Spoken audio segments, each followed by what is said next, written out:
Hello students. आज हम सी language का ये प्रोग्राम सॉल्व करेंगे जिसमें एक आउटपुट का पैटर्न प्रिंट करना है। 5 लाइंस, फर्स्ट लाइन पे 1, सेकंड 1 2, फिर 1 2 3, 1 2 3 4, 1 2 3 4 5, ऐसा 5 लाइन का ये आउटपुट पैटर्न के तौर पे आना चाहिए। जितने भी ऐसे मल्टी लाइन आउटपुट्स है, पैटर्न के आउटपुट्स हैं, उसमें हमेशा फर्स्ट पॉइंट ये देखना चाहिए कि नंबर ऑफ लाइंस कितने हैं। यहाँ नंबर ऑफ लाइंस, ये पहला लाइन, ये दूसरा line, third line, fourth line, fifth line, 5 line है। इस वजह से x का एक लोग 5 टाइम्स इस प्रकार से हमें लिख देना है। इसके एग्जीक्यूशन में x की वैल्यू सबसे पहले 1 होगी। यहां जो भी पार्ट लिखेंगे उसकी वजह से फर्स्ट लाइन प्रिंट हो जाना चाहिए, लाइन ब्रेक, तो ये लाइन प्रिंट हो जाना चाहिए।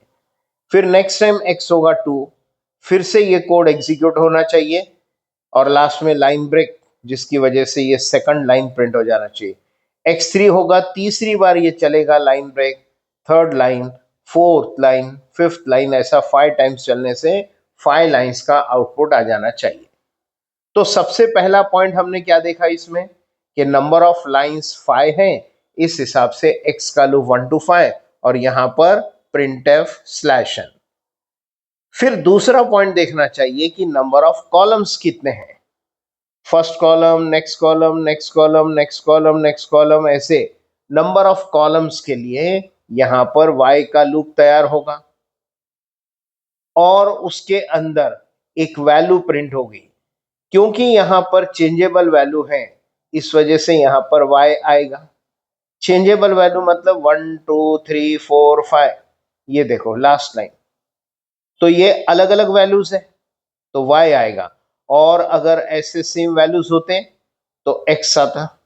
क्योंकि फिलहाल यहां पर ऐसा चेंजेबल वैल्यू है, इस वजह से यहां पर y लिख देना है। अब वो y का लूप कहां से चलना चाहिए, यहां पर वो पॉइंट आएगा फ्रॉम। कहां तक चलना चाहिए, यहां पॉइंट आएगा 2। और हर बार कितने से इंक्रीज या डिक्रीज होना चाहिए, वो इंक्रीज या डिक्रीज वो यहां पर आएगा। अब इसमें कैसा है, 1 2 3 4 5, मतलब 1 के बाद 2, 2 के बाद 3, 3 के बाद एक एक से बढ़ रहा है, तो यहाँ डेफिनेटली आएगा y इक्वल्स टू y+1। अब देख लेते हैं कि ये फ्रॉम की जगह पर और टू की जगह पर क्या आना चाहिए। जो आउटपुट एक्सपेक्टेड है उसके हिसाब से यहां देख लेते हैं कि x की वैल्यू जब 1 है तो y कहां से कहां तक चलना चाहिए।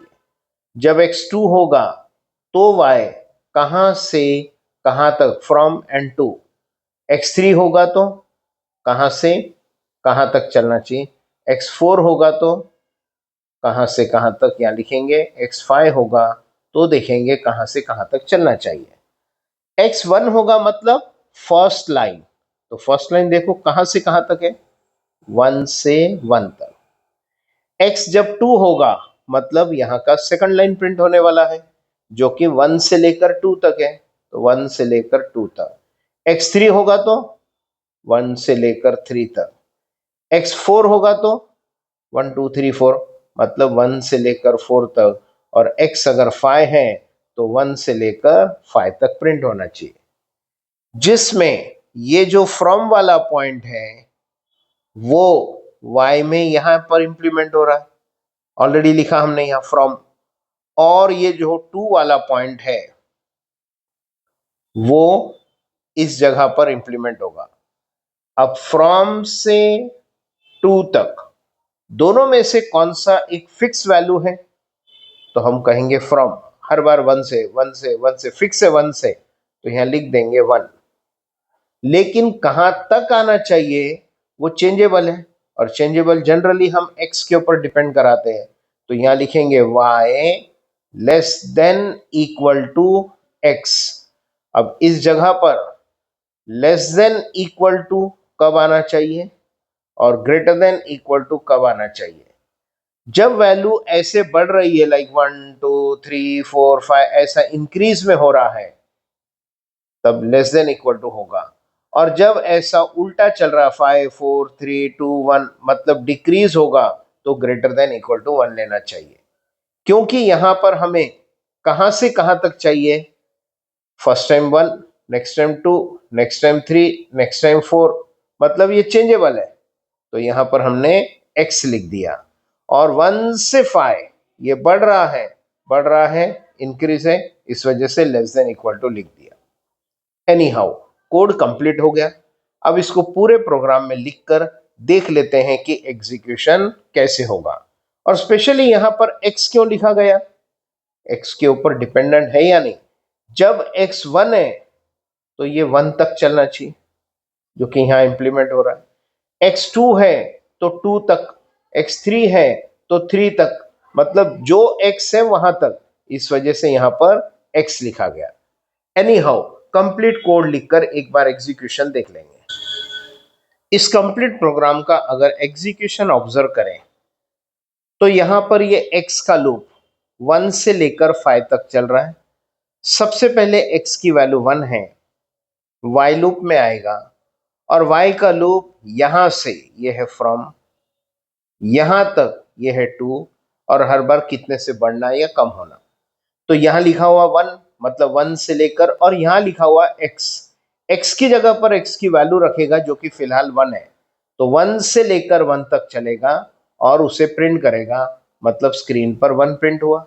फॉर लूप से बाहर आने के बाद printf slash n, line break हुआ, कर्सर सेकंड लाइन पे आया, फिर ऊपर जाएगा, x की वैल्यू हो जाएगी 2, सेकंड लाइन, फिर अंदर आया, ये y का लूप चलेगा कहां से, 1 से x तक। x क्या है 2, मतलब यहां लेगा 2, तो 1 से लेकर 2 तक, 1 से लेकर 2 तक फॉर लूप के बाहर आएगा, लाइन ब्रेक, नेक्स्ट लाइन पे कर्सर आ गया, फिर ऊपर गया, x की वैल्यू हुई 3, मतलब ये third line.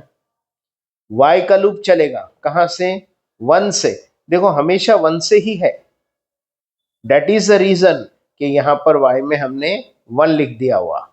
Any how y का लूप 1 से x तक, x क्या है 3, तो यहां लेगा 3, 1 से 3 तक मतलब 1 2 3, लाइन ब्रेक, फिर ऊपर जाएगा, x होगा 4, y का लूप चलेगा 1 से x मतलब 1 से 4, 1 2 3 4, line break, next time x होगा 5, फिर से y का लूप चलेगा 1 से x तक मतलब 1 से 5 तक, 1 2 3 4 5, फिनिश, आउटपुट आ गया। तो जैसा आउटपुट एक्सपेक्टेड था, देखो बिल्कुल वैसा का वैसा आउटपुट आ गया। आई होप ये क्वेश्चन आपको समझ में आया होगा। वीडियो अच्छी लगी हो तो लाइक बटन पे क्लिक करना, वीडियो को शेयर करना, चैनल को अभी तक सब्सक्राइब नहीं किया है तो चैनल को सब्सक्राइब करो, बेल आइकॉन को क्लिक करो ताकि इस प्रकार के और भी वीडियोस हम आप तक आसानी से पहुंचा सकें। Thank you very much.